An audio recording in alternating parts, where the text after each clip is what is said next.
जोंहा अलरेडि दंखायो जायफ्रा माने नेशनेल बा इन्टारनेशनेलाव गेलेनानै एवार्ड मोनो, बान्था मोनो बा मेडेल मोनो, बिथांमोननो जोंहा स्पर्ट्स डिपार्टमेन्टनिफ्राय इनसेन्टिभ केस एवार्ड दंखायो। बिथांमोननो जोंहा थिग गैया, थि खालामनाय जायाखै, नाथाय बोसोरै जोङो इनसेन्टिभ केस एवार्डखौ होनाय जायो। आरो जायफ्रा नेशनेल लेभेलाव बा इन्टारनेशनेल लेभेलाव गेलेनो थाखाय सायख'जायो बिथांमोननो आंनि स्पर्ट्स डिपार्टमेन्टनिफ्राय नङाब्लाबो जायगानि एमएनएलए बा एमएलए बा मन्त्रि बिथांमोननि गेजेरजों बिथांमोना एसेब्लाबो रांखान्थि अनसुंथाइखौ होनाय जायो। नाथाय बे थोजासे नङा, थेवब्लाबो बेखिनि अनसुंथाइखौ जोंनिफ्राय होनाय जायो। गासै रायजो राजा बिथांमोननो फोसावनानै जोबोद गोजोननाय मोनगोन जे बिटिआर ओनसोलनियाव जेसेबांखिनि जोंहा मुंख्लंफोरनि मुङाव जोलुर बादायलायनाय बा बायदि बायदि गेम बादायलायनाय जायो, बेखौ जोङो 5 लाख बोसोराव होनानै जोङो रांखान्थि अनसुंथाइ होनानै गेलेनायखौ खुंनाय जायो। थिग बिदिनो भेरगावनि बे मुंख्लंफोरनि मुङै होनाय जोलुर बादायलायनायावबो जों फैगोन बोसोरनिफ्राय 5 लाख रांखान्थि अनसुंथाइ होनानै बेखौ खुंनो थाखाय जों मददथि होनाय जागोन। भेरगाव ओनसोलनिफ्राय थांनाय गोलाव बोसोर बड'लेण्ड सोमावसारनायाव बाहागो लानानै गोबां सुबुं बाहाय मुंख्लं जालांदों आरो माखासेया रुंसारि जादों।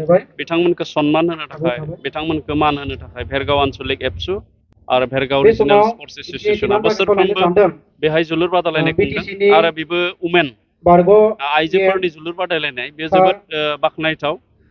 जोङो जोंनि मुंख्लं जोहोलावजो बिथांमोनखौ जों अरायसम सिबिबाय थानांगोन। बिथांमोननि जिउ बाउसोमनायनि थाखायनो दिनै जोंनि बड'लेण्ड ओनसोला नैबे थासारियाव सफैदों।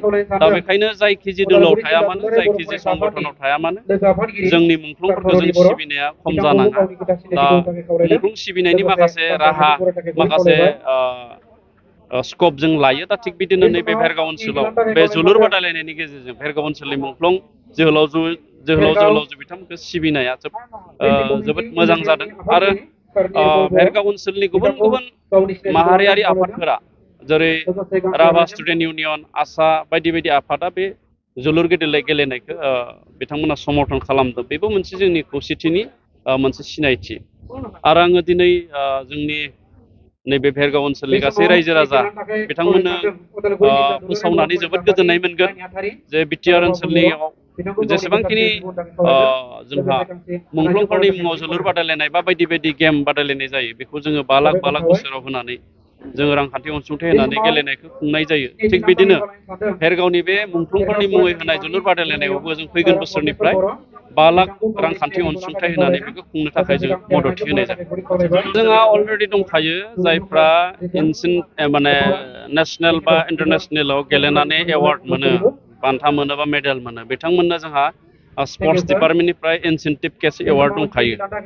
बिथांमोननो जोंहा थिग गैया, थि खालामनाय जायाखै, नाथाय बोसोरै जोङो इनसेन्टिभ केस एवार्डखौ होनाय जायो। आरो जायफ्रा नेशनेल लेभेलाव बा इन्टारनेशनेल लेभेलाव गेलेनो थाखाय सायख'जायो बिथांमोननो आंनि स्पर्ट्स डिपार्टमेन्टनिफ्राय नङाब्लाबो जायगानि एमएनएलए बा एमएलए बा मन्त्रि बिथांमोननि गेजेरजों बिथांमोना एसेब्लाबो रांखान्थि अनसुंथाइखौ होनाय जायो। नाथाय बे थोजासे नङा, थेवब्लाबो बेखिनि अनसुंथाइखौ जोंनिफ्राय होनाय जायो।